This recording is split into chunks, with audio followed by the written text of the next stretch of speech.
Thank you, Fiza. And Assalamu alaikum, everybody. Sorry to be a little behind schedule, and at least part of the blame belongs to my wife and two of my closest friends who have not yet reached, for one reason or the other. However, let us begin. The session is very simple. There are about 11 or 12 poets who will read. We have an hour, which will probably run a little over, because I think we should allow about 6 minutes to between 5 and 6 minutes to each poet to read his works. We're lucky to have 3 poets from overseas amongst us today. There is Mr. José Oliver from Germany. I don't see him. I did meet him earlier, so I guess he's here. We have Mr. Ibrahim Waheed Ogaru from the Maldives, and we have the keynote speaker of the KLF, Mr. Amit Chaudhuri, who from India or UK, wherever, because he's coming from the UK at the moment, also among us, and who will be reading to us tonight, this evening. This is really not much else to say. I just wanted to make a brief mention that we used to have a kind of informal society called Mixed Voices. This more than 20 years ago, and the author of Mixed Voices has not yet arrived. He would have been reading tonight, at whose home we used to hold these sessions. Oh, you're here. Oh, Adrian Husain has come. Okay. Hadn't seen him earlier. And I just wanted to make a brief mention that was a very interesting time when there were a lot of, as we were all younger then, younger poets reading their work, not only in English, but in Urdu, in Punjabi, Sindhi, Gujarati, even Pashto. And these sessions, this is an informal kind of thing. We met about once every month or 6 weeks. But the result was a lot of interest in poetry here in Karachi, particularly. Well, we got some media coverage also, but that's not the main issue.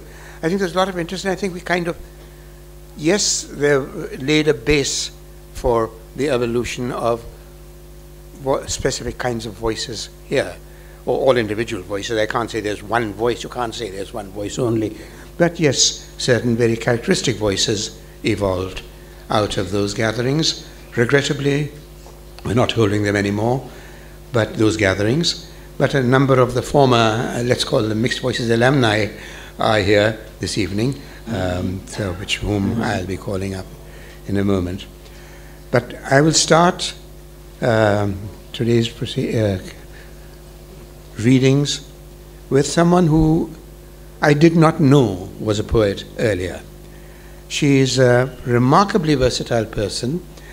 She is a journalist, writer, critic, and a photographer. And now I have found her to be a poet.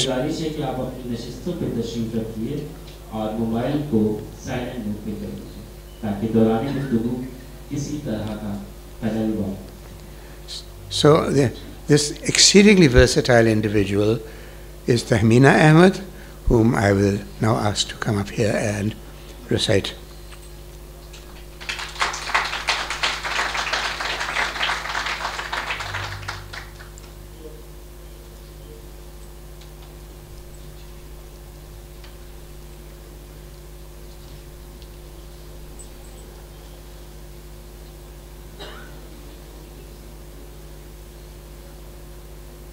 So, does this work? So the first poem I'll read is called The Hills. The hills can be as soft as the trees, purple blossoms smudging dying rays of the sun. More constant than most, the hills keep their place in the heart through not moving. Even when casting their nets, veins of pine branches hover over the sun as it extinguishes itself with the glow of a dying fire.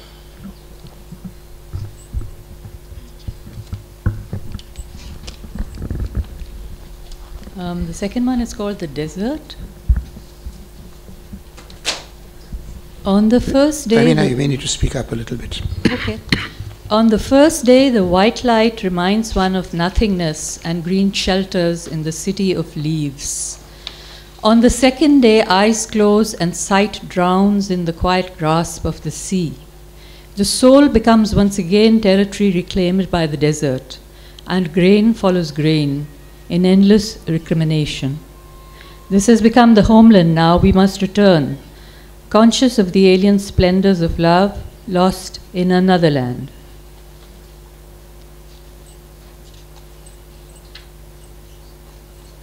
This one is called Hudud. Swat green valley, when the whip cuts into my flesh, how the landscape loses its color. The blood in my eyes will take its own toll. It will run as red as the river.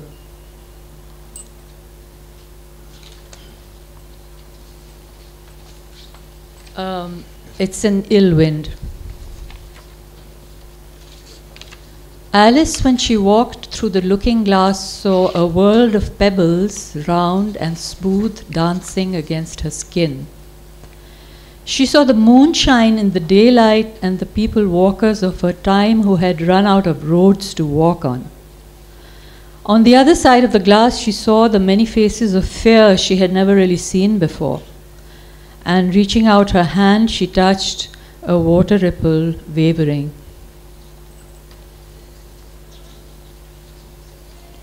And the last one here, it's called Summer's End. Are you content with the end of summer? When I was young, a train would wend its way around the hills. The world sprung afresh from the breath of every coal-black tunnel. Are you content with the end of summer? The flowers would blind my eyes to the coming of spring. The snow fell. Not even the icicles refused to melt under my tongue, and the wind blew the dust away. Are you content? Dandelions blew and daisies with the end. The bushes had berries, the flowers were fresh of summer. Thank you. Thank you, Tehmina. Can I ask the people who are manning that projector there, what the hell are you doing? I'm very upset. What is this? You were supposed to be projecting the poems on that screen. Why aren't you? Who is there? आप हैं? क्यों नहीं आप दिखा रहे वहाँ? आपको किसी ने नहीं बताया? Salman, where is Salman Kazmi? They are supposed to be showing the poems that are being recited. They have neither, they didn't even show the, I'm very upset, I'm sorry. Sorry, ladies and gentlemen.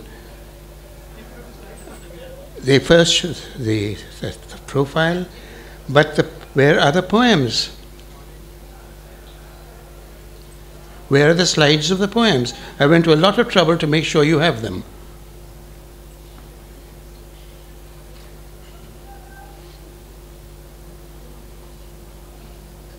कहाँ हैं? हाँ, अब आपको याद आया.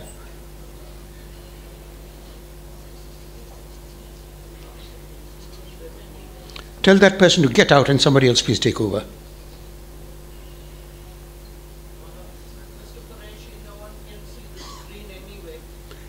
No, at least that side you can. I know, I understand the problem here, but at least part of the hall can.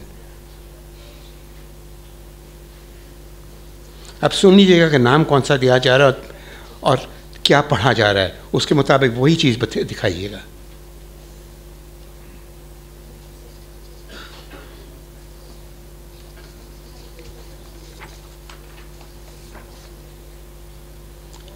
I apologize for that. Is Shireen Haroun here? I don't see her.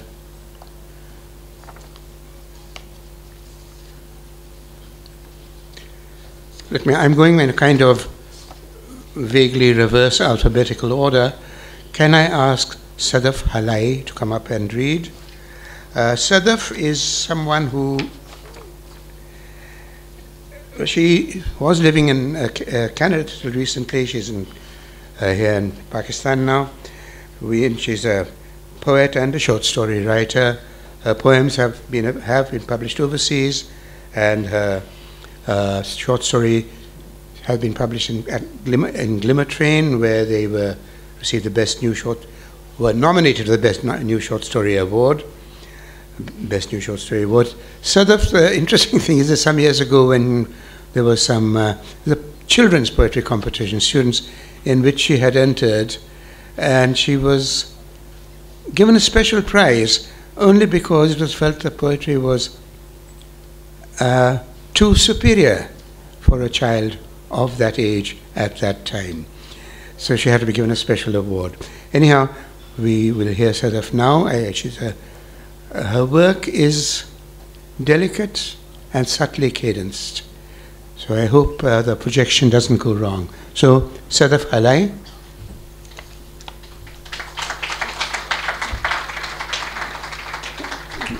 The first poem is Edict. So I wrote, hello everyone. Mike. So I wrote this poem, I was reading the news, which is something I do as one must, but I find it a bit depressing. So I read a story in the news and felt kind of like felt a bit blah afterwards. And then I was thinking about the story, and this poem kind of came out of that thought process. It's called Edict. Motif in the master's ghazals is both agent and provocation. Given time, suffering becomes the balm itself. The transgendered headless body in Peshawar is decomposed, rubbed out by torture. An old photograph shows her seated. The pose part schoolgirl, part film star. The head tilted, the index finger touches chin, a studied ode to frailty. But unlike Ghalib, we no longer wrestle with our wishes, those 1,000 winged deserters, each one a tug and exhalation. A vapor billows past the fruit stalls and the open drain. It is a nausea that will not lift, no matter who the doctor, no matter what the medicine. We feel by feeling. In everything is ordained design. But sometimes it's hard to tell apart the iris of the eye and the flecks inside the sun, the knuckle of the hand, and the chin it rests upon.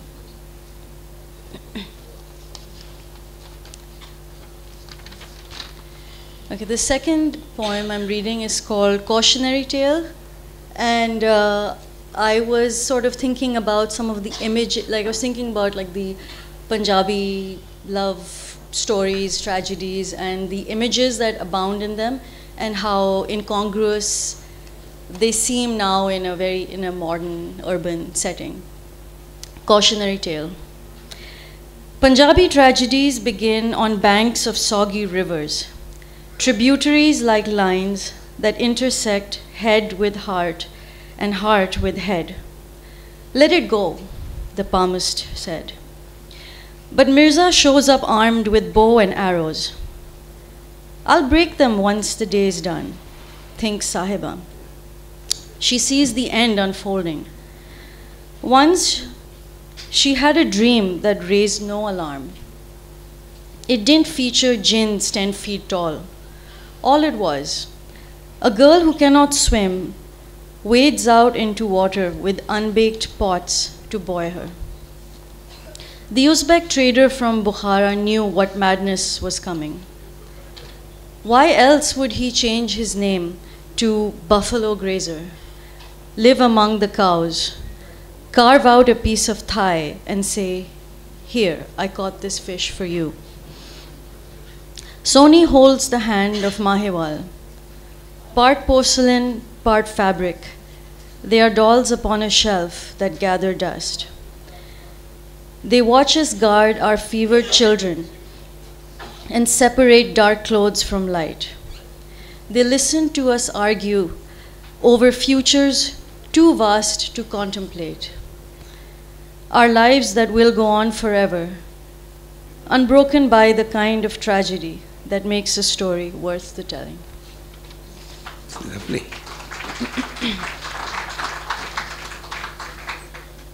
And this This other poem is called Hyderabad. Sort of self-explanatory, I suppose. It's in two parts. Part 1. In December, mist rises off the Indus. The mother hails a rickshaw at 6 every morning. A scarf like a bandage holds up her face. She stands alone by the iron gate. The old nameplate still makes its false announcement.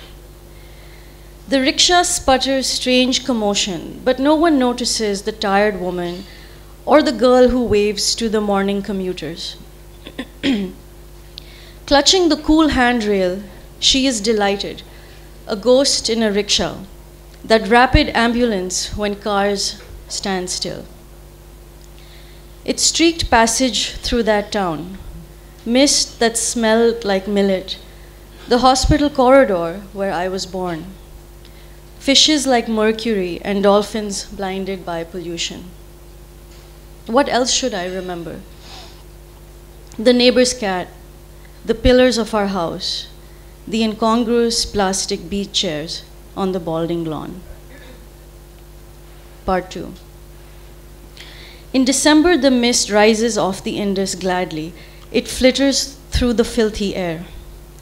I wring my hands in a frothy tap, but nothing will take away the dry feeling of Hyderabad, city of my birth, famed for glass bangles and other things.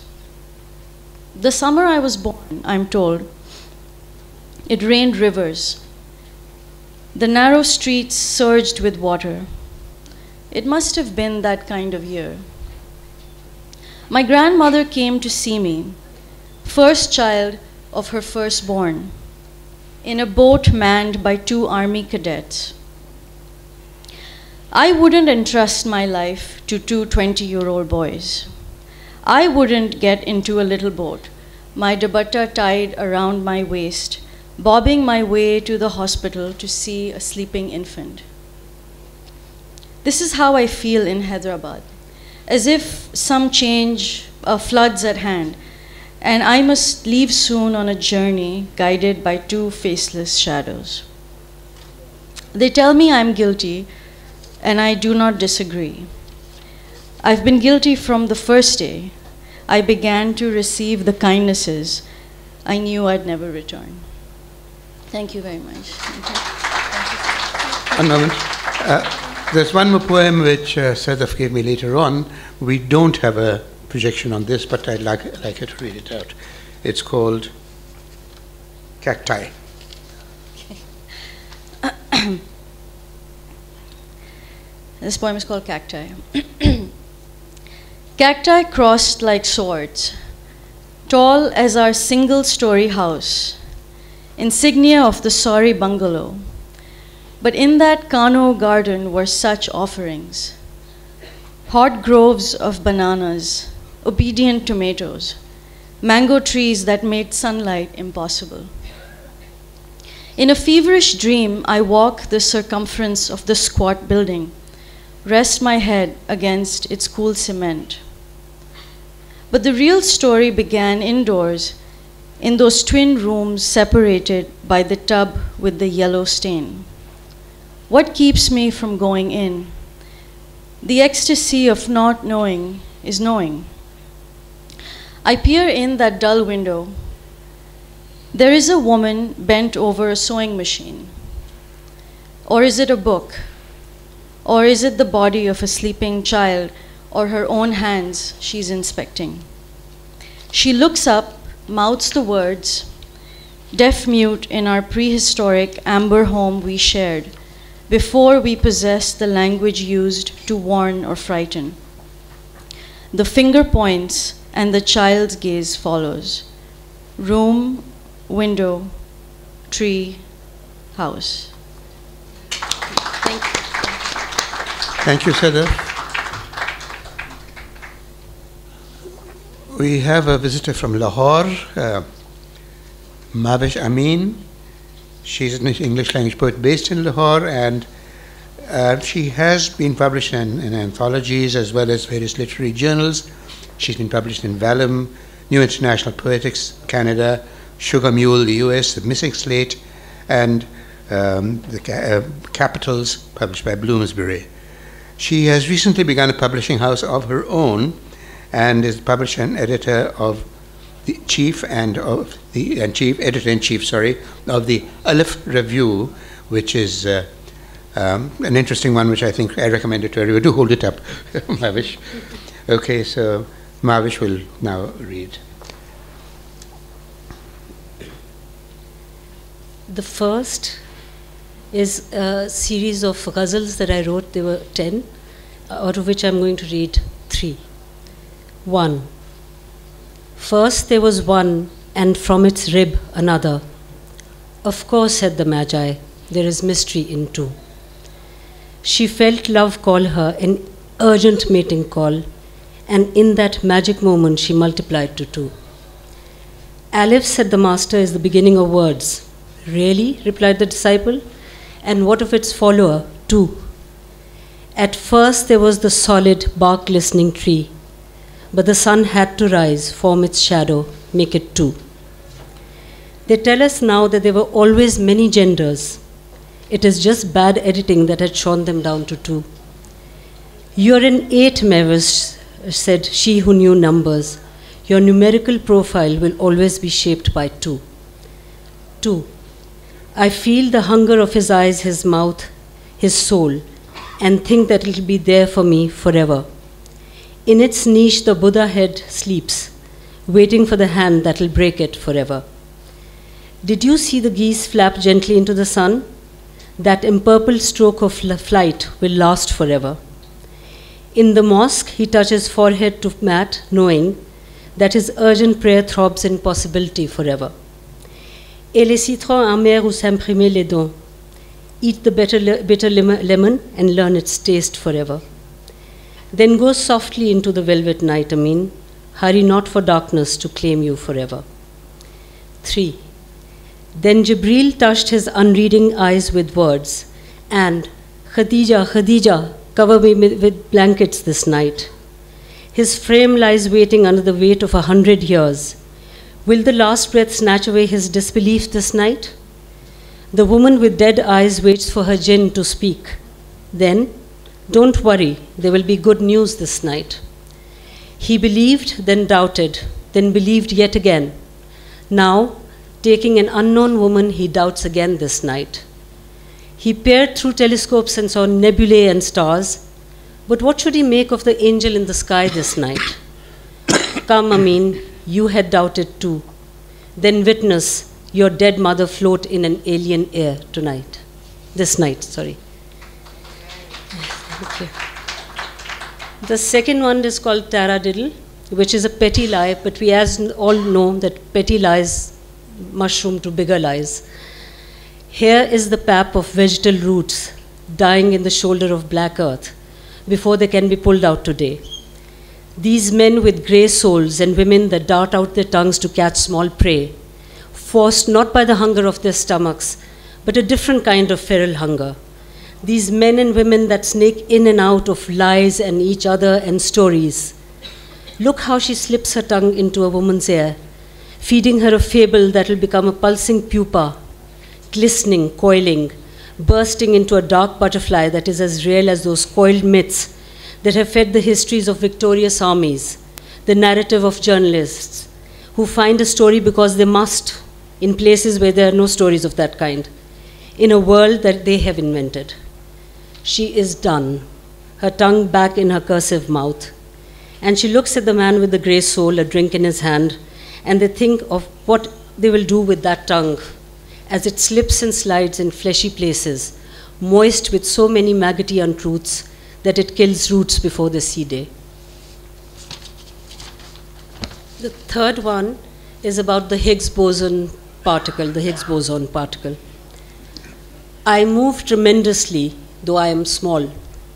They had to build a circuit larger than amphitheaters just so I could collide with another of my kind and tell them whether God wrote this universe in beautiful symmetry or whether the poetry of mathematics turns sour as black milk in other multiverses.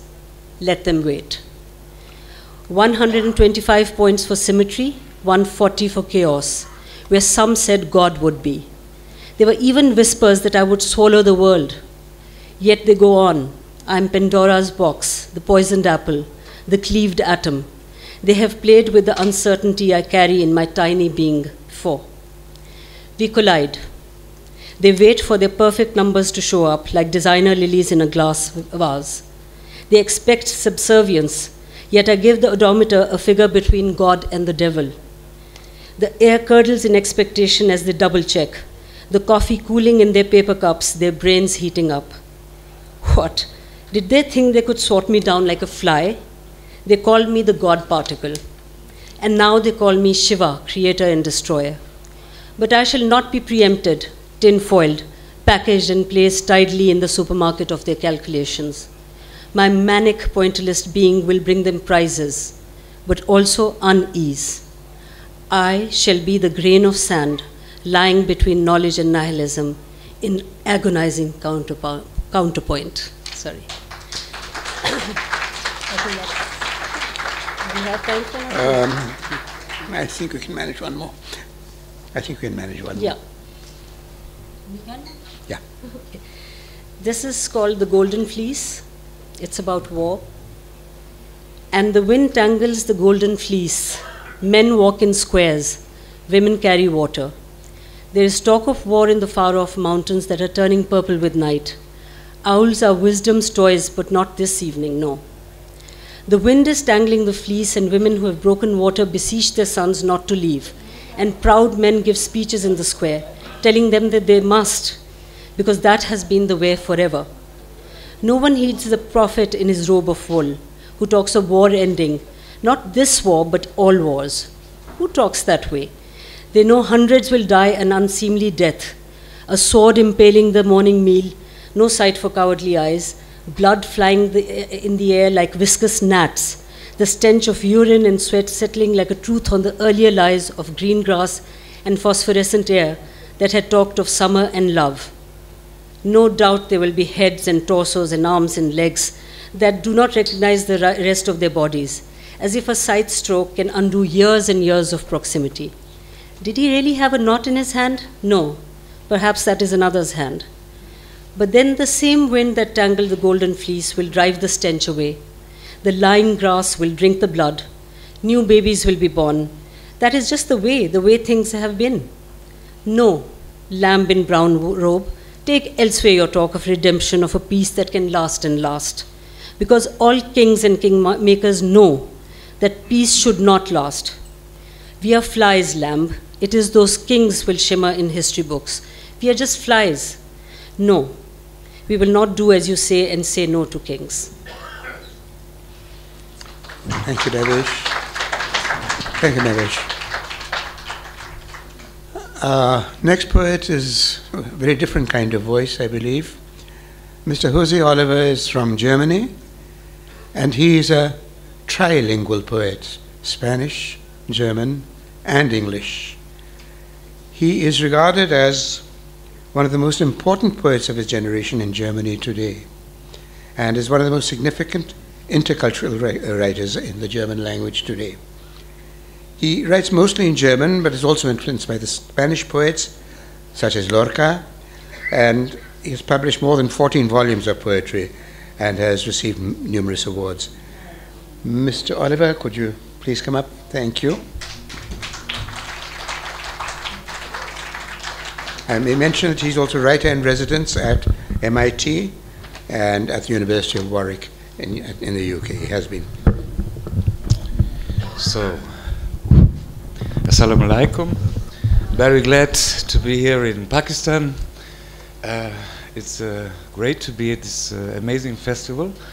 I want to thank the Goethe Institute, the German ambassador of German language and culture, to bring me here.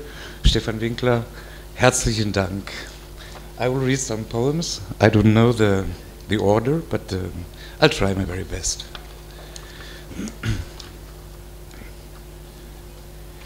I've taken this order if you want. Okay. So that you can listen to this wonderful German language. I will read the first poem in German. fremd. Von außen suche ich Verständnis für den anderen, ohne mich zu erinnern an den Fremden im Innern. Foreign.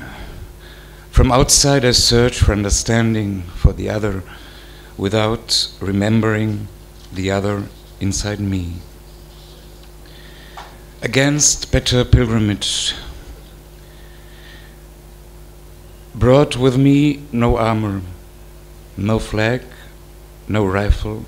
Brought with me no hat, no coat, no staff. Brought with me nakedly a song to me, to all of you. Brought with me no briefcase, no credit card, no interest rate. Brought with me nakedly a poem to me, to all of you. Brought with me the will to learn language.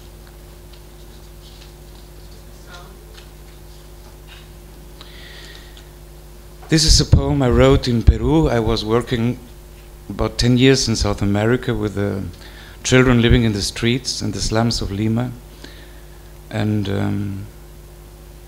this is one of the important poems I wrote in those days.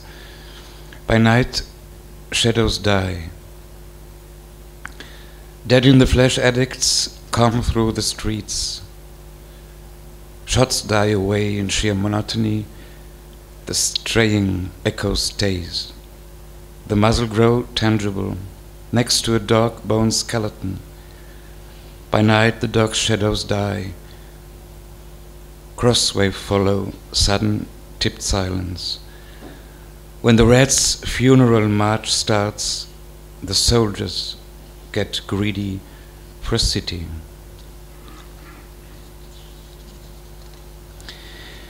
And I brought you a love poem. You know, I grew up with 2 languages, Spanish and German. And if you think on the moon, in Spanish it's a female, la luna, and in German it's male, der Mond. And sometimes this moon for me is male and sometimes female. So I created a new word in German, die Mondin, because it doesn't exist, a female name for the moon. And they also had to do something in English language. So a love poem, keep in mind, I'm also a rose. Blooms the white rose my linen, opens the white linen my window, turns the white window to night, receives the white night Luna for me, like cold fever later the moon. This bulge blue, the silent hand, calmness pours itself, the pair of lips. The moonness was olive face shy, silken grove your hair, blue rose, night's sailorette. The moonness strews lines, a moon to the lap, I earth in the sand. So we come lips, the mouths away, once again the hands along hair trails, our sheer bodies bare. We wither, the moonness, the rose. Oops. And mother and tongue. Mother and tongue. Heart hour. Pirzada Salman. Ye Pirzada Salman. Is taraf masroor. Masroor Pirzada. Is taraf. It's a phone call? No. Something in some other room. जी मैं मसरूर पिज़्ज़ादा हूँ सलमान इस तरह असल में बात चल रही So great. Now we can create together a new poem. Yeah. It's great. यानी वो सवाल भी करते हैं वो जवाब भी करते हैं यानी ऐसी एक Shukriya. Okay. Shukriya. I've lost my voice. Shukriya. Okay. Mother and tongue. Heart hour, you say the heart hour runs slower. We could not recover time anymore. There was no speaking anymore, no arrival, only the stillness that weighed our eyes. You had given me the mouth, the hands that spoke to us. I return, word for word, and trust in the end. And to finish, I have to read a poem which is not in the schedule, but it's a poem dedicated to all my friends, poets friends, in this moment in prison in Turkey, and the journalists in prison. White is the movement of resistance. Some of my fellow writers say they fear a white page. Sometimes I fear it too. But I fear a black page even more. To be more precise, I fear a black redaction line. At home, I have a field postcard, a cry for help from the First World War. Its contents are no longer legible. Its message is concealed behind black redaction lines. Over the smudge of black, a stamped impression censored. I fear these black redaction lines because I know what happens and what more will follow after. Between dictation and muzzling is but a tiny leap, an incalculably wild leap. Or is it a wild beast? A synthetic wild beast? A wild beast synthesized by us? Between the muzzle and the death, there lurks a moment of extended rending claws. Dead is no longer living, but those who render death are ravenous. We must feed these wild beasts with white pages. Sometimes I distribute blank paper. Look, I say, on this page are hope, freedom, and life. But I can read nothing, some respond. Yes, I say, you must write the words yourself, write with your eyes, so you will not forget. Sometimes I see eyes that comprehend. Go, I say then, go and spread white pages. Thank you very much and enjoy the festival, inshallah. Thank you. Thanks. I mentioned that José has a session on his own tomorrow for those who are interested. Next, I'll invite Ilona Yusuf, who's come from Islamabad. Ilona is another very versatile person. She's a printmaker and she designs artist books. She does lighting design and makes conversation piece furniture apart from being a poet and an editor. She writes on art, and so there's a lot that she does. Her poems have been published in a number of places, in the Atlanta Review, the Journal of the Commonwealth in Post-Colonial Writing, in the Critical Muslim, in Paper Cuts, and the Anthology of the Pakistan Academy of Letters. She was also an editor for the Alhambra Literary Review, which is no longer published, and was a joint editor for Valor Magazine's issue on Pakistan, and as well as she has also guest edited Alif, which Mehvash Amin had shown us. So let me ask Ilona to read some of her poems to us.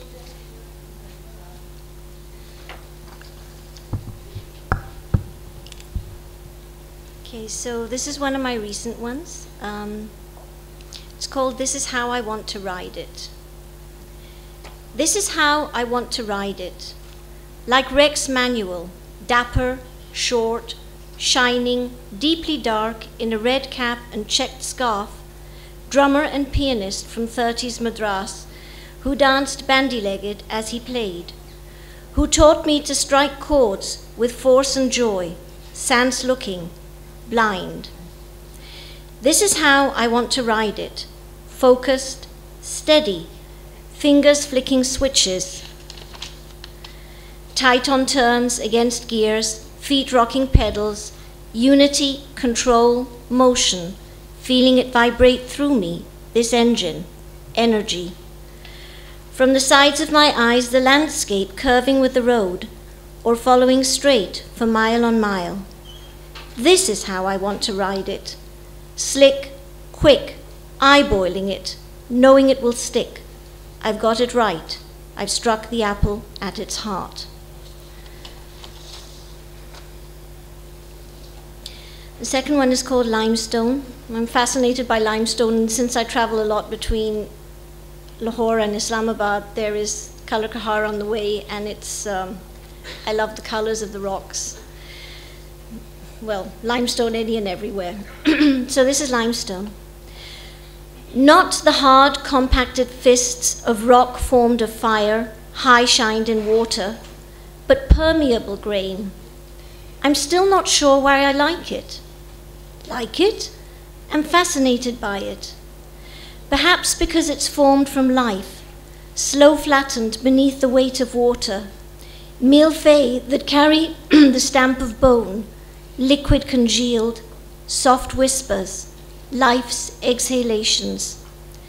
Then slices thrown up sharp slammed, folds crisscrossing, splitting in shaly flat fragments, conglomerations, stones pressed together, honeycombed with nodules, fissures, elongations where waters melted rock to take its flowing shape. Then settled in hidden pools, channels, and something else too, luminosity beneath light, as if rock's embedded memory of life is lit from within.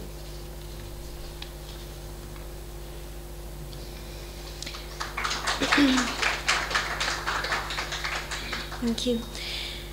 This one is called For My Daughter. Driving. I'd never done it. Do you say in fog or through it? Yet knew instantly the consuming vapor, blankness that cuts vision, breath that comes short, choked before inhalation, as if fog's fingers rise around, within, enswathing. Much driven roads are demapped, foreign territory. Behind twists and bends on narrow roads, great rocks loom and empty spaces, past which the road might fall away. Landmarks dimly perceived, barely recognized, a mangled winter trunk, a light dim within the muffled blandness, as if fashioned from it. In the open, the thick, sick yellow of shrouded streetlights, figures, dark shapes emerging sudden, dim exposures on the whirling white.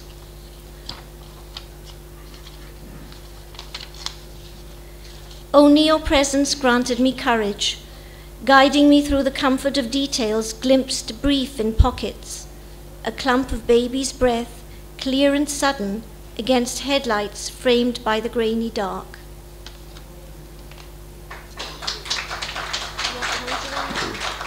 You're unable to, but you have maybe a short one.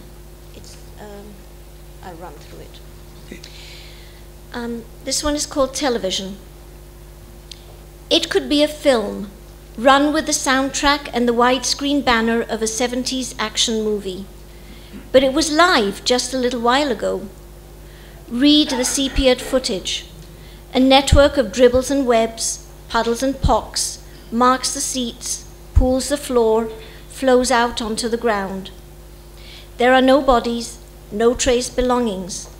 The killers have left, faces swaddled, feet heavy-booted, having discharged death into the body of the bus. Women and youths and men ambushed in the wide sandy ground, backed by huddled rows of houses. Whose God is this? He with the twisted face of fury and the steed that bays for blood. He who has emerged from the half-tones, stretched tall and feral. He who ignites in his minions zeal for blood. Astride its wave, curled back, poised, they bear gun and knife and club. Sightless, they strip, lash, rend unborn babes, cast into flames, send lead clean into the brains of those whose God goes by another name.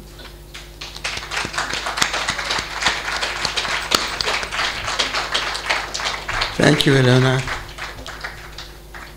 Now another of our overseas visitors from the Maldives, Mr. Ibrahim Waheed Ogaru.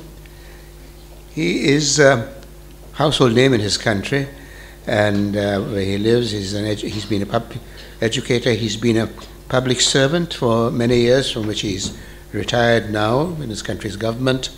He runs a television program called Witnesses Waheed. He is active as a writer and on television. And he has been to Pakistan before. He was in this same forum last year, and some may remember him.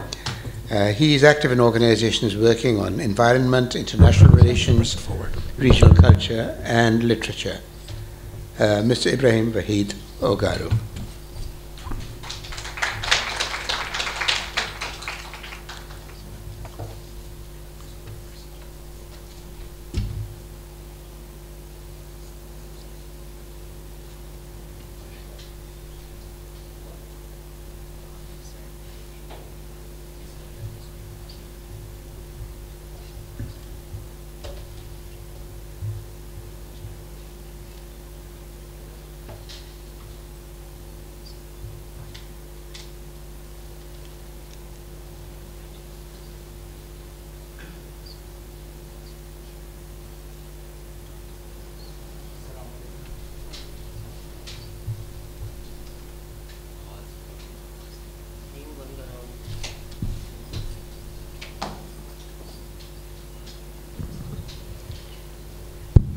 Yeah, it's there. Assalamu alaikum wa rahmatullahi wa barakatuh. Sorry about the slight delay, but sometimes you do have these technological problems. We've been beset by those this evening. Now, the first thing I present to you is, ladies and gentlemen, take your camera out. It's just a snapshot. And this is from the Maldives, but it couldn't happen anywhere. Cool midnight showers. Streets glisten clean, leaves dripping gems on a couple of parked cars. That's it. And thank you for that snapshot, sir. And the next one, this is a bit longer. And this goes out specially for the young ladies here. If you don't mind, I'll dedicate it to all the lady volunteers out here, all these girls who are my daughter's ages, you know. And this also goes out to Ambassador Qazi, who is sitting there. You see, I shared with you earlier on today that sometimes what you think is prose is sometimes accused of being poetry by other people. This one I originally wrote as prose, because this is about a young lady who wanted to commit suicide because she was, as she put it herself, damn ugly, excuse my French. Before you, as she stands in front of a mirror, before you, technology again. Before you, many a decent woman lived in this world. In her was the spirit that made life breathe. She was the zephyr that blew through times of peace. She created great monuments to the grandeur of humanity. She was the one that ended wars. She was the poetry that lightened hearts. She made music for the weary. She cared for the hurt, the downtrodden, and the poor. She was the anthem of gold that uplifted her king. She made her man emperor. She glorified herself and her partner and her children. She was a woman. Before you, many a sweet girl lived on this great earth.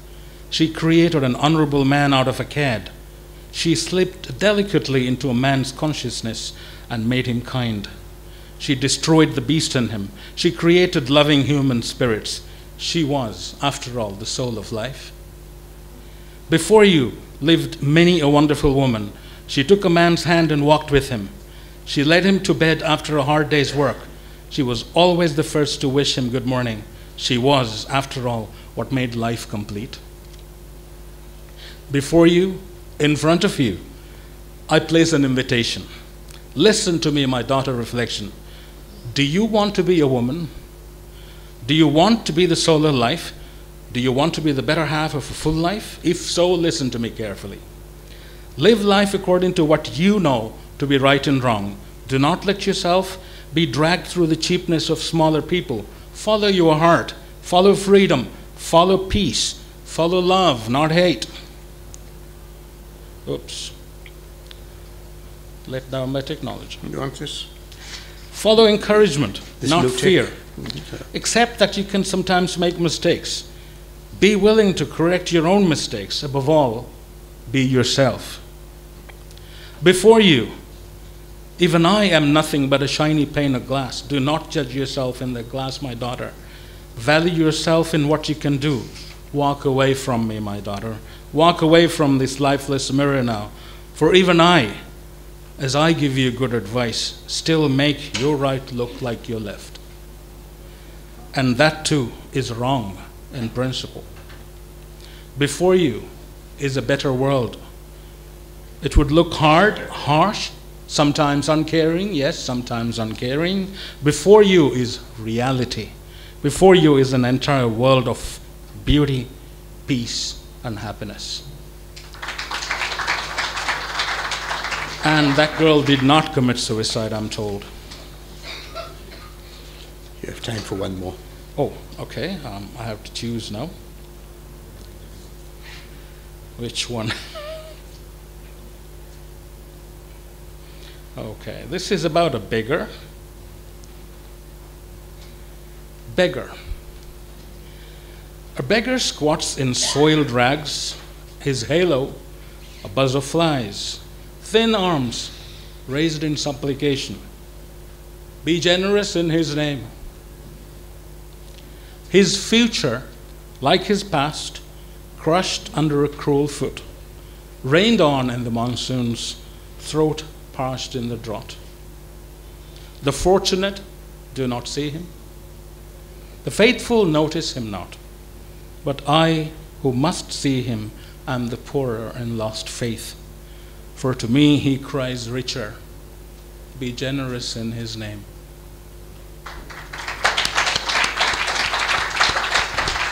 Thank you very much, ladies and gentlemen. Thank you. And thank you very much for your welcome.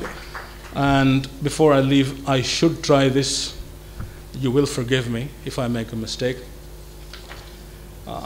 मैं बहुत शुक्रगुजार हूँ मेहमानदारी के लिए.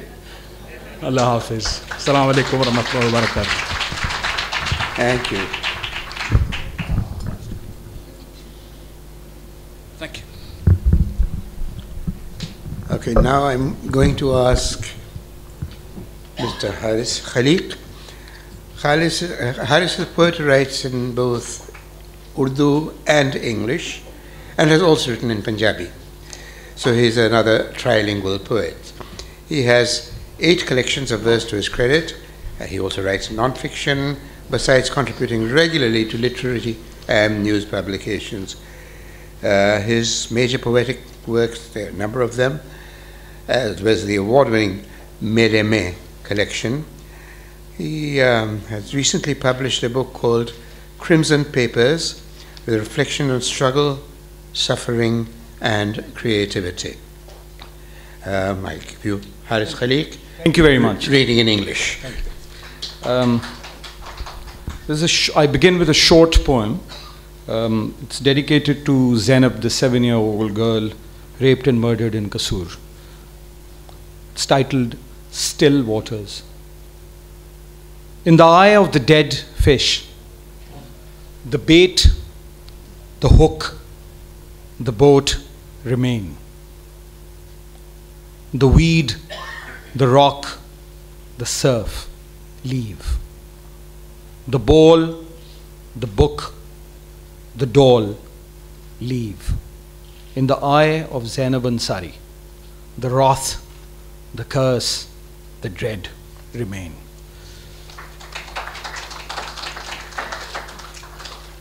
The Magician and the Boy from Waziristan. It was a stony winter morning covered in mist. The half-awake magician answered the hurried knock at the front door. The boy, covered in dust and smell, carried a big, bulky sack on his back. It was made of coarse jute threads, tightly interwoven. A thin and flexible but armored metal strip looped around the mouth of the sack to seal it. The boy looked straight into the magician's eyes. I come from far. I remember watching you in the circus with my father. You had cut a woman in half and then joined her back. They were all burned to death after the bomb went off. Only my mother's body is not charred. I bring her to you. She's only cut in half.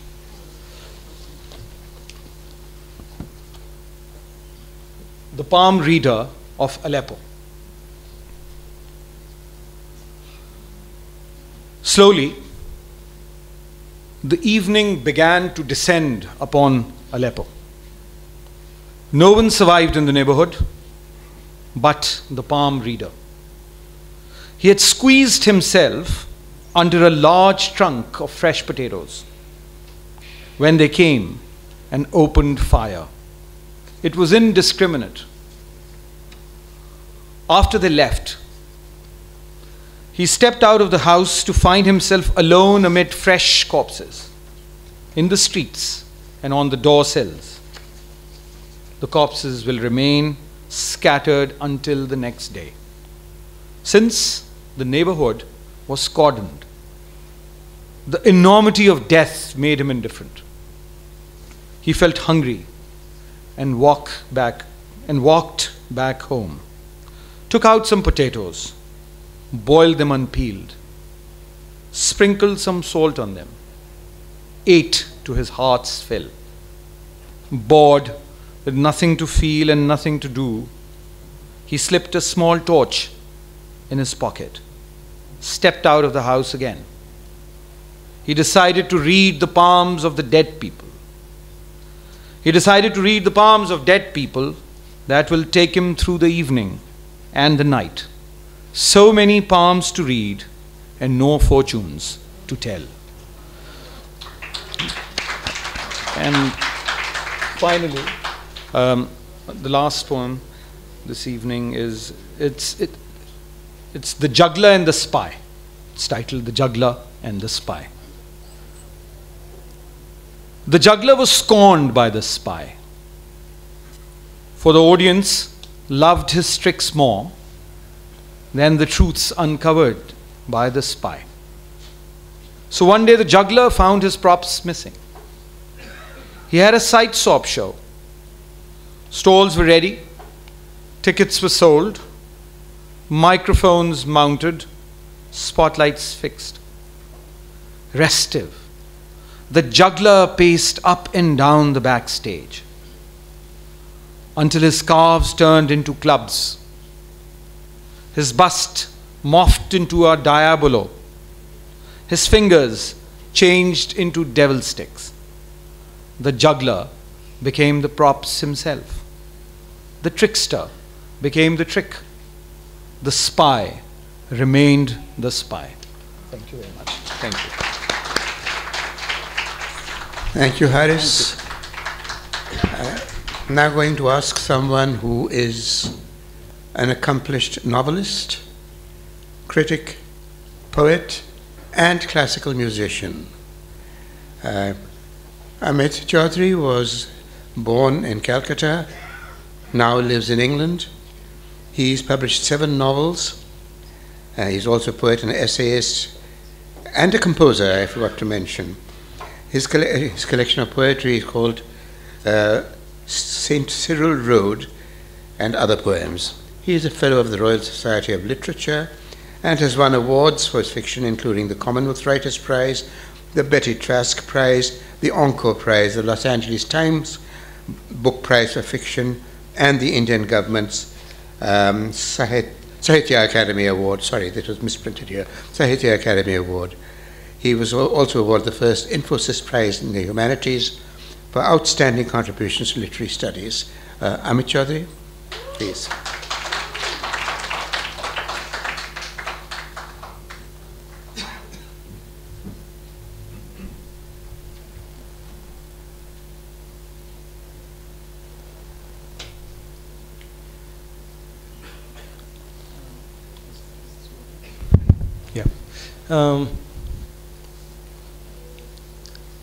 I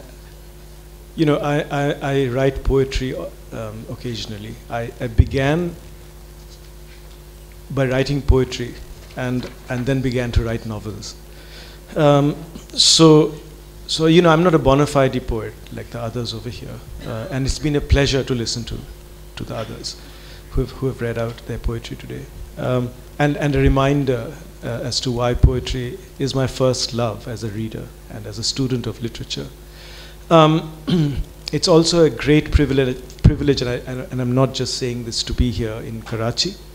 I've been trying to sort of wangle my way to this country a second time since I came here in 2013 to Lahore. So I'm glad that we managed to pull it off and that I'm here.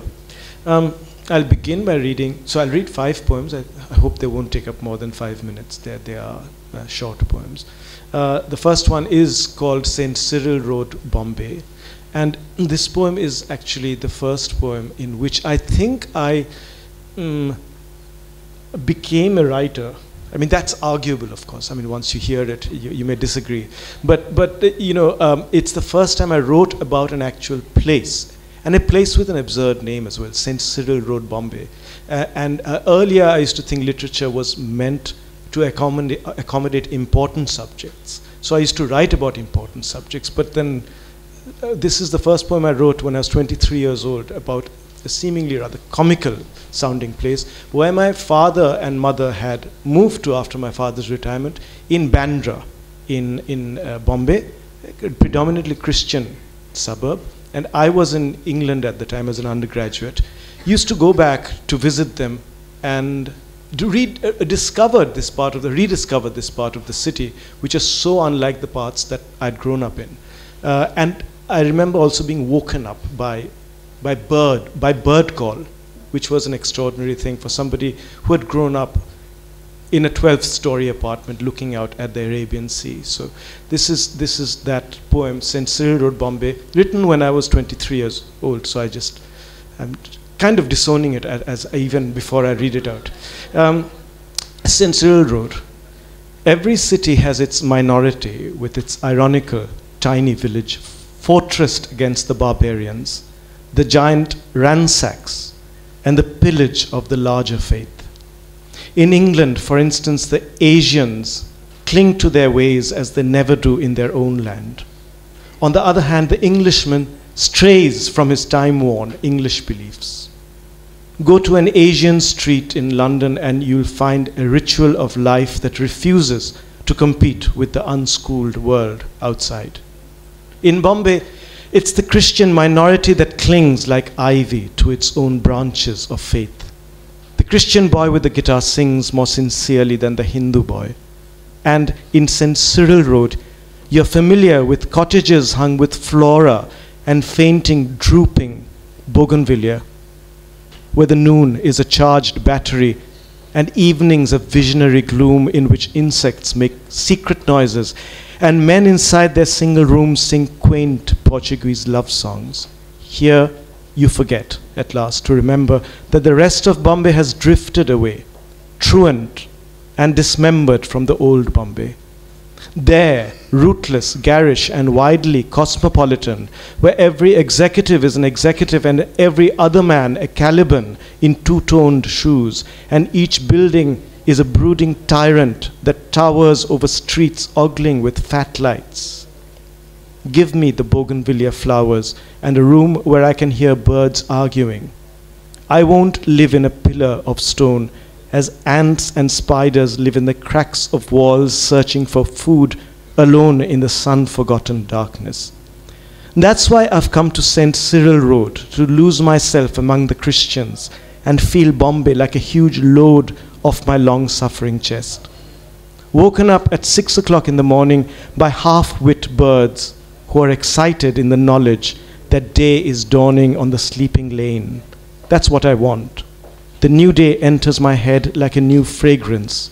I rise dignified like Lazarus from the dead. Now, as I said, I write very sporadically, and I'm going to read out a set of poems that came that came to me together last year after I visited in Calcutta. I visited North Calcutta to take some pictures of sweet shops. The sweet shops are very much a part of Calcutta's culture. And these North Calcutta sweet shops are old and very distinguished. And these poems come out of that experience. So I'm going to read 3 poems now about these sweet shops. The first one is called Sweet Shop. The whole universe is here. So I'm talking about actually this glass panel and behind it the sweets which are on display. The whole universe is here. Every color, a few on the verge of being barely tolerable. Every shape as well as minute flourishes created in the prehistory of each shandesh by precise pinches. The horizontal trays brim but don't tremble with mass and form. The serrations are near invisible. You'd miss them if they were deeper or clearer. The soft oblongs and the minuscule hard pillow-shaped ones are generated so neatly that instinct alone could have given them shape and no mold. In the harmony shielded by the glass is an unnoticed balance of gravity and play.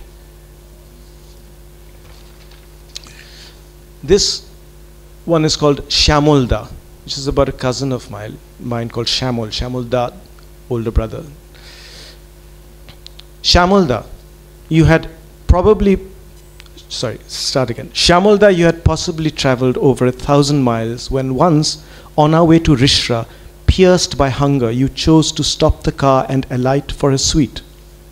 Hunger impelled you to those windows behind which a round, hard shondesh and the ooze of chum-chum and the yellow puddle of rabri, a haze of insects were hovering or swimming or climbing as on an island without a human being. The ants, though touched by the mishti's resin, had laboriously freed themselves to ascend slopes. The flies, enlarged by these environs, banged into each other. I asked you how you brought yourself to eat a specimen from that tray. What if there's something on it?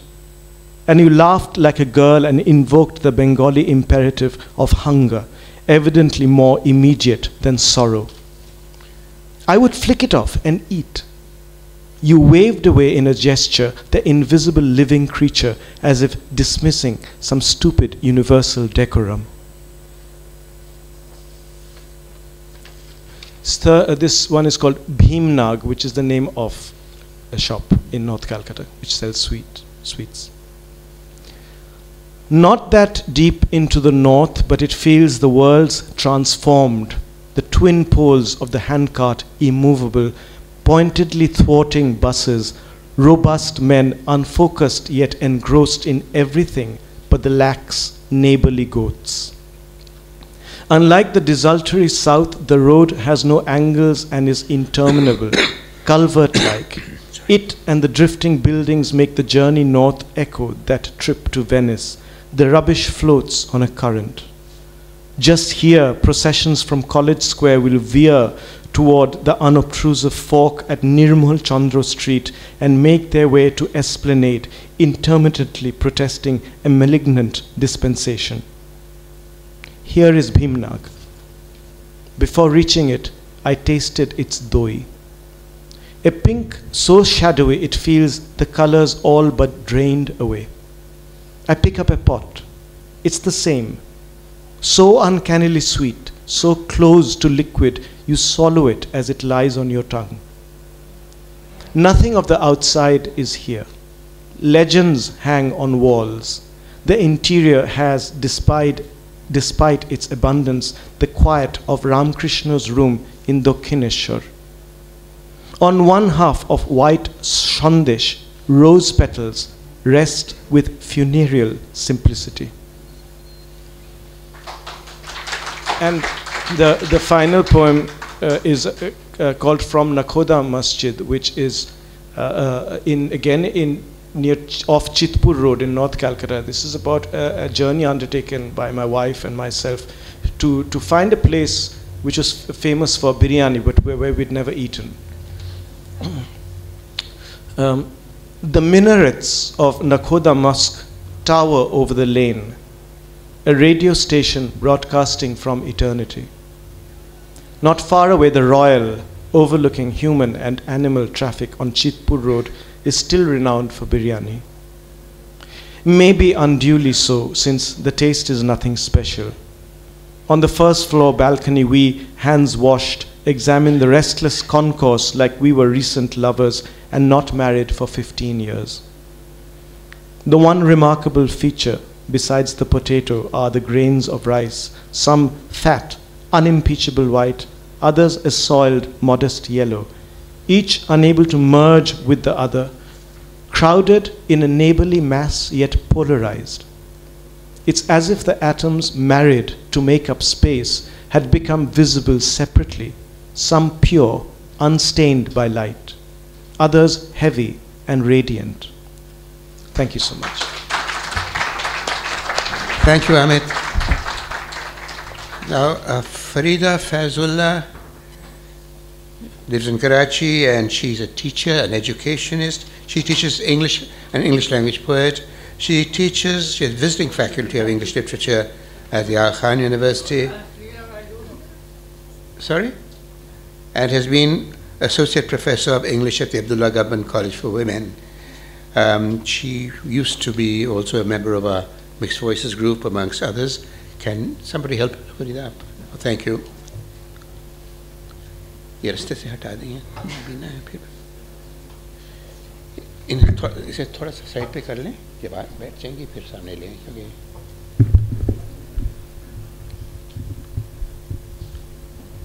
अब ले आए सामने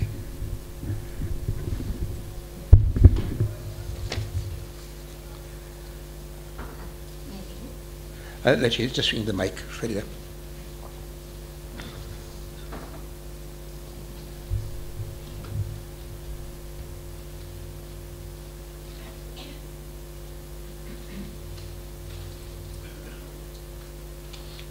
The mic is on your right. Do I need to hold it? No. Can you hear me?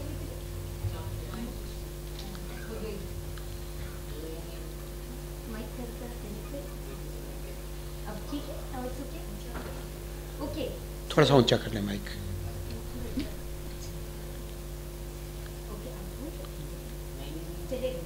Can you manage? Sorry about this. Okay.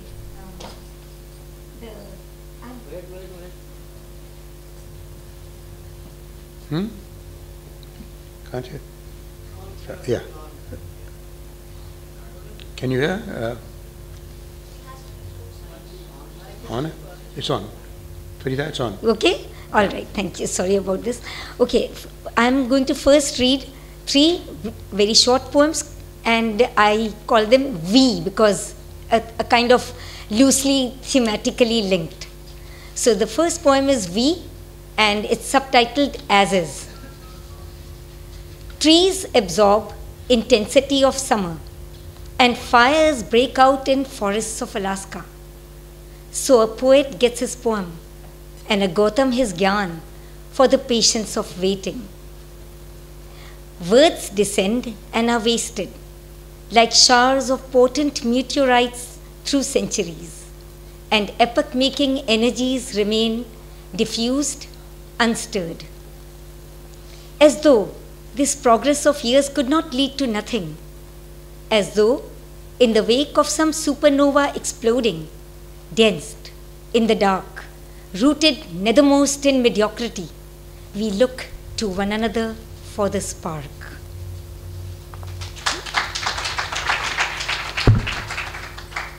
The second poem, again V, is subtitled Honor. Just a minute, please. Okay. We are of the city of high-priced concrete. We have never rolled enthralled in the grass, nor lain stripped on the sand, letting the breaking waves into pores as sun-sponged shores. We are of the houses where windows give a glorious view of the rain. We have watched and sketched and never been with children drenching, muck-rinsing, frog squashing in the lane. We are not of the atheists the agnostics, the saints.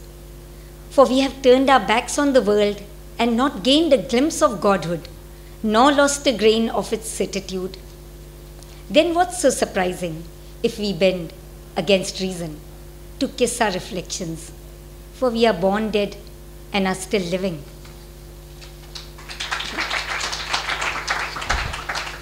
Now, the third poem is one of my very early poems and probably is dedicated to the young people in the audience.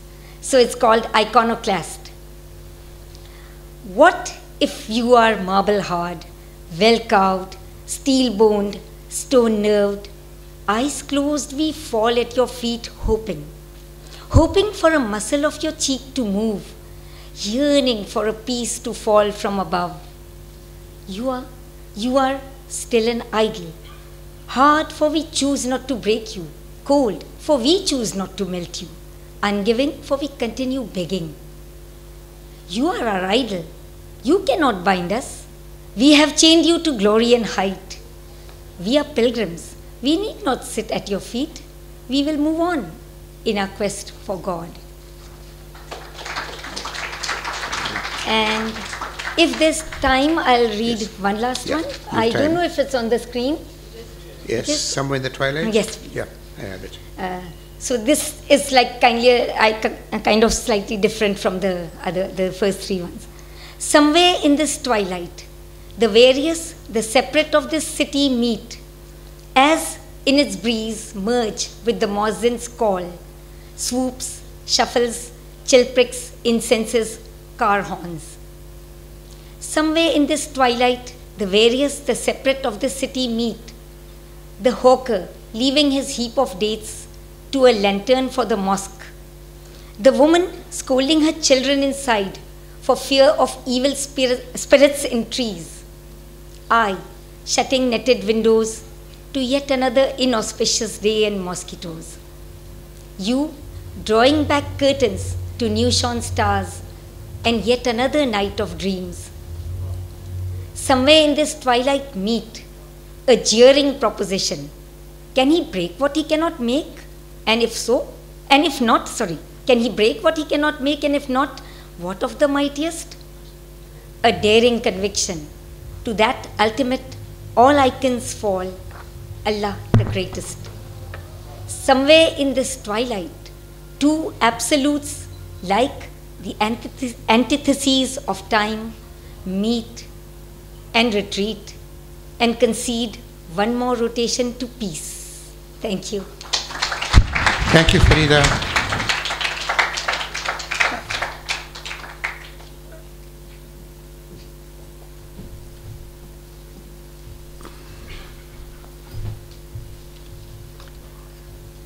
The next and the last for today, poet I'm going to call is someone a number of us call Maestro.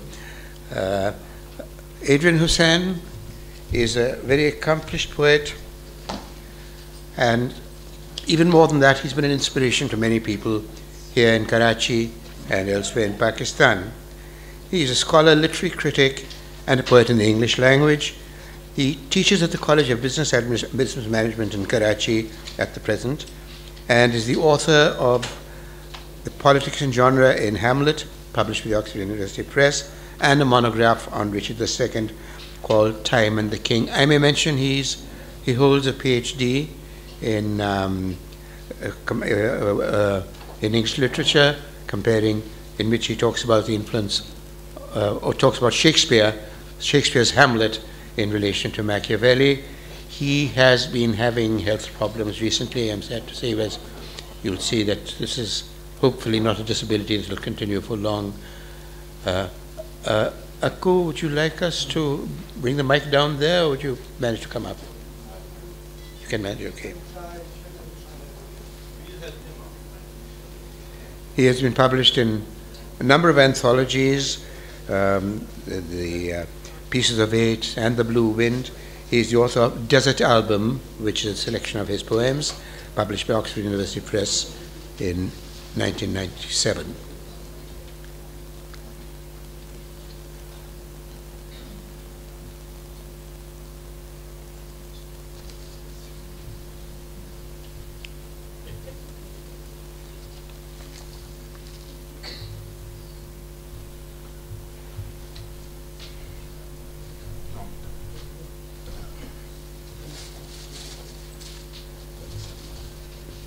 Now, if I'm not mistaken, the selection he's reading to us from us to today.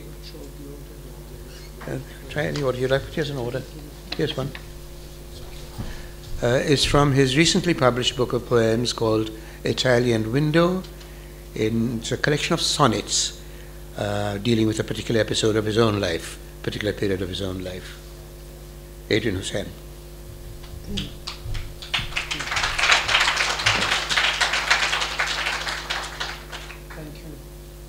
Good evening. Can you hear me? Okay. I wish these could have been indigenous poems, but unfortunately they're not. I have written many which were sort of written in Pakistan and about Pakistan. These poems are the Italian Window. It's a collection of sonnets, rather unusually, but it's a collection of sonnets,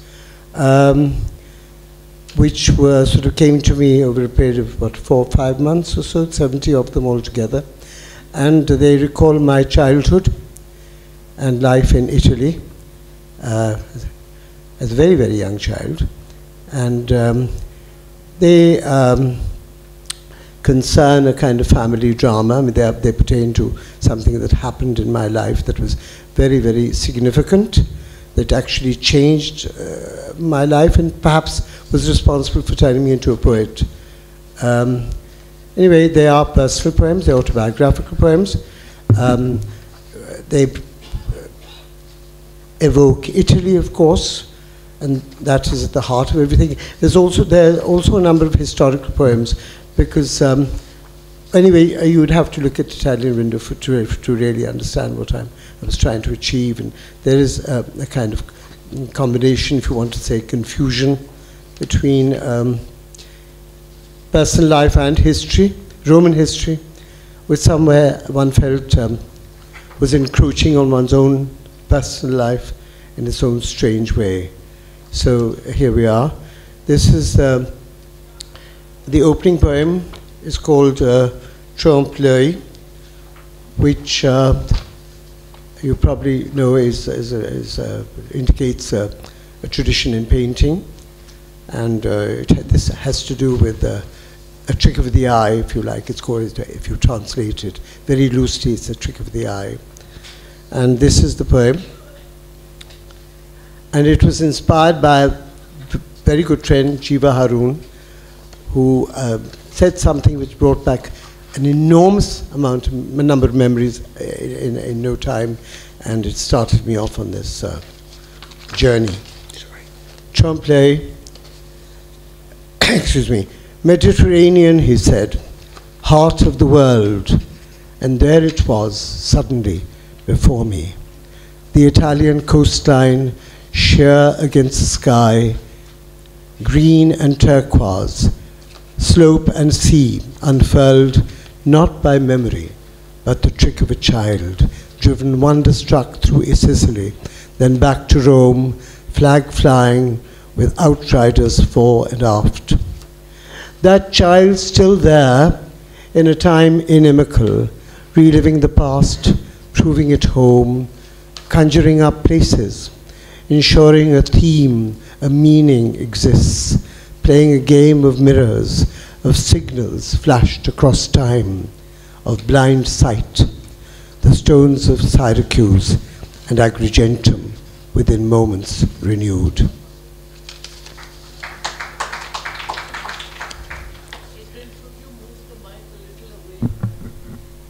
Is this better? A vibration? Yeah. Okay, fine. The next poem is called Cut Glass, and it's curious because it recalls this extraordinary experience I had of seeing Ave Gardner in Rome, and quite an amazing moment for a little boy. And I was standing right behind her in this ballroom, and it was absolutely thrilling for that to happen to me. But of course, it's much more than that. Anyway, hopefully. It's called Cut Glass. Gone days return. I have a sense of wheels in motion, turning and rumbling and coming full circle. The presence a mirage, a false glitter mined from the past. My Roman childhood rings truer than today. The ambassadorial flag flutters. History sits in father's frown. Ruins forgotten, we stand our ground in a black Cadillac in a time stolen from us. The Moses awes me still, and the Laocoon, as does the mole on the back of a fabled film star. I all but touched in the St. Regis Grand Hotel. Sorry. The chandeliers still cast a playful gloss on the marble flesh inside her low-cut dress.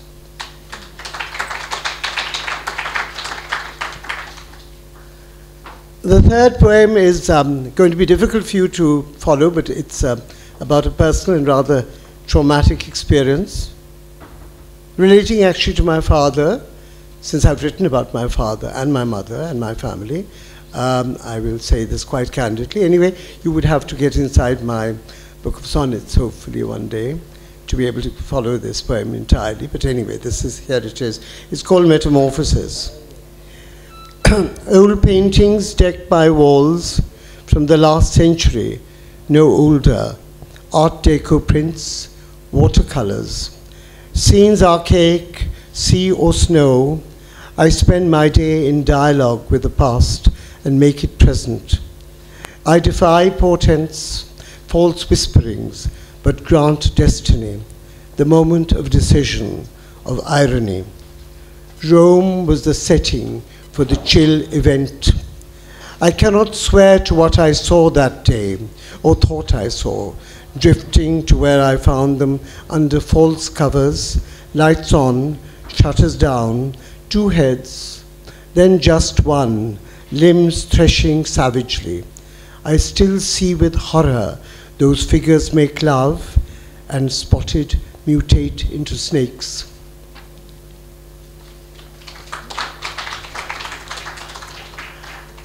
This poem is a totally different poem. It's called Still Life, and to me it's a very chilling poem, so please bear with me and see why I think so, because I think you may as well. This is actually based on a photograph of me and my family in those days, which is in the long, long ago. Anyway, it's called Still Life. We are all there, or group. I am there too as a child. 4 of us are dead. A 90-year-old, tall, slender, English, tramps the streets to keep going. There are many to account for, though most, men, women, are probably gone. Father looms large in the back row. My sister smiles from the armrest of a sofa, not far from mother who looks preoccupied. All caught staring, stiff, frozen, and quite still. We barely pass for living. Was it a lack of technique, one wonders, or is life like that? Crouched on the floor at an angle, my clothes ill-fitting, far too large, I try to look real in what is not really ours, or fictional.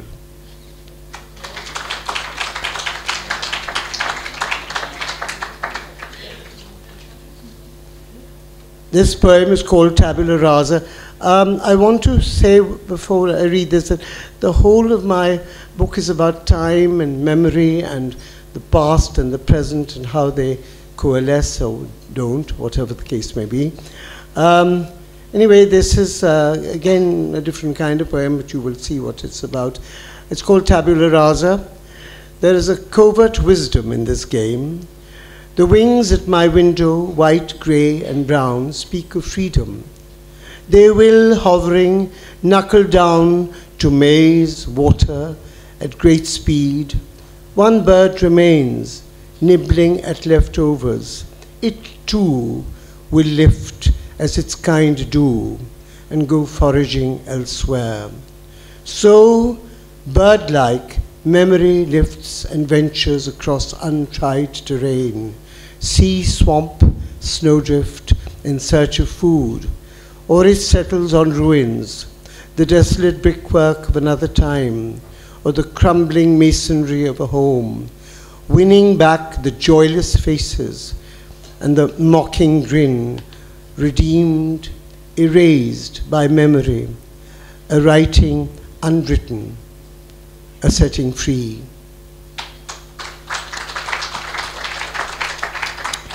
Just a couple more, 2 or 3 more poems and I'll be done. This is based on Hamlet, and it's about the Renaissance somewhere. My PhD examiner was very interested in this poem because he said it brought a lot back from my days when I was doing my PhD thesis.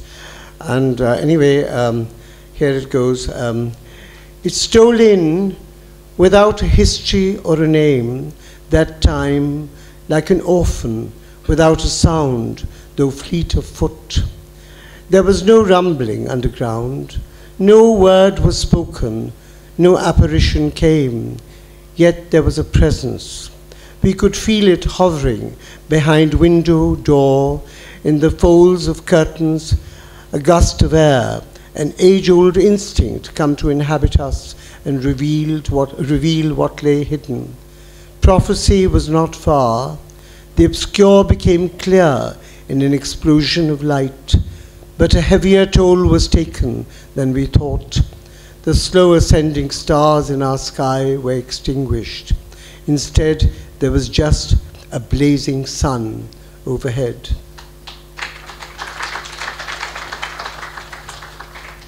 This poem is called Barefoot. It's actually at the start of my volume poems. But anyway, here it is. It's called Barefoot.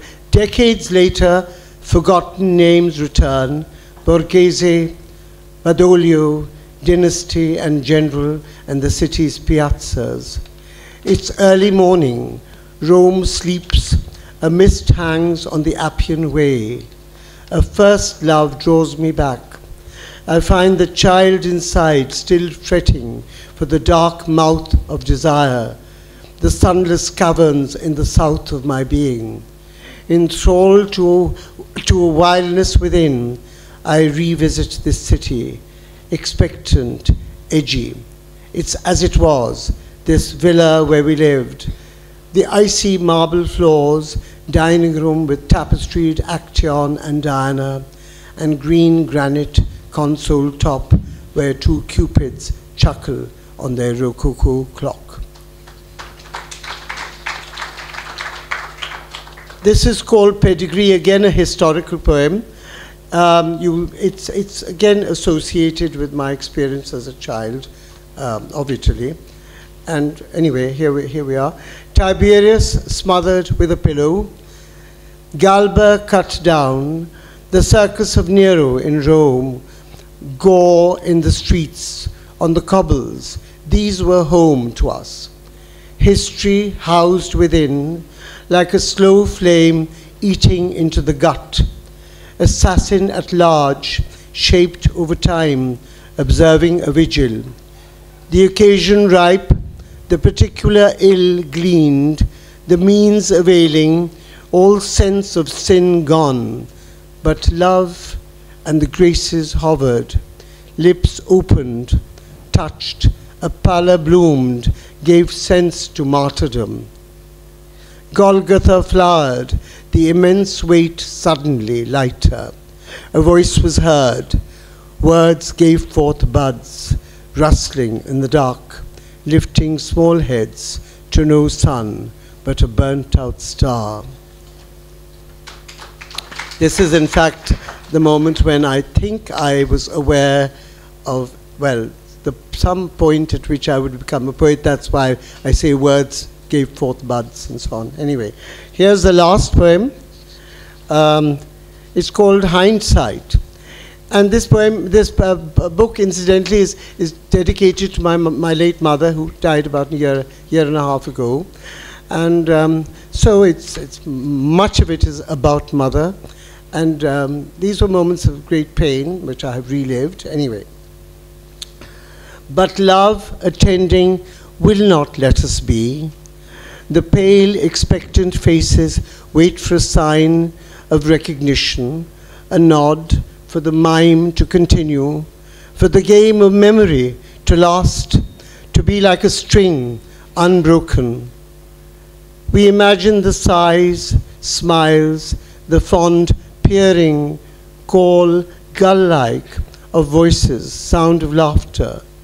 There comes of a sudden a new sense of alien faces, voices, of love and terror together.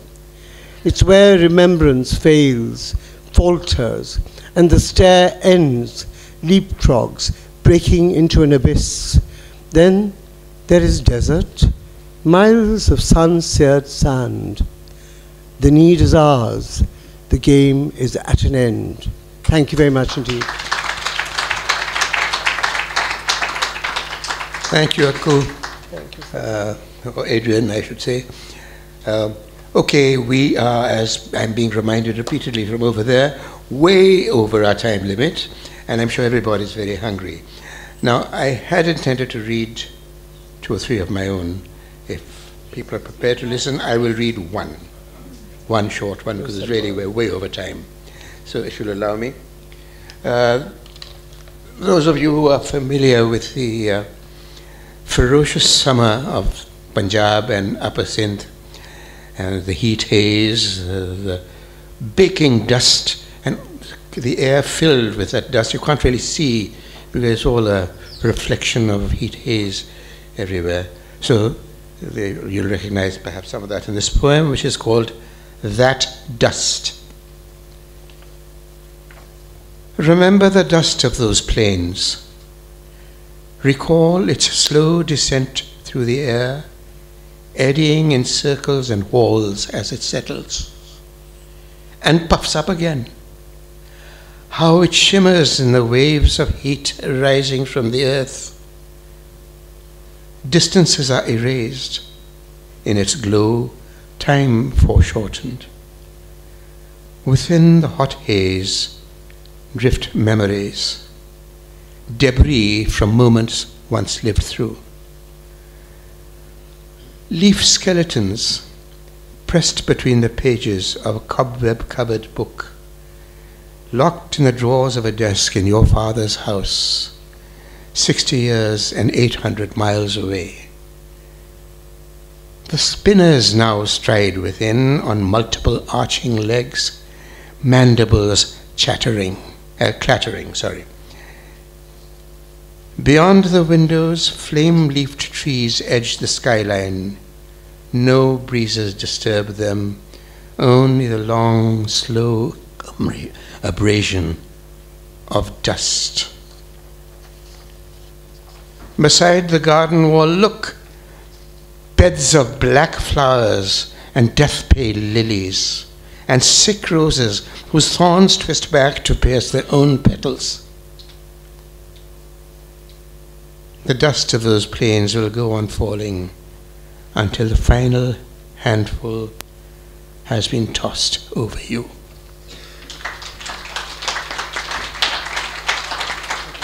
Thank you, everyone. Those who are hungry, I am. I hope you enjoyed that session, though we did run well over time, despite the fact that one of our poets, Shireen Haroun, didn't show up.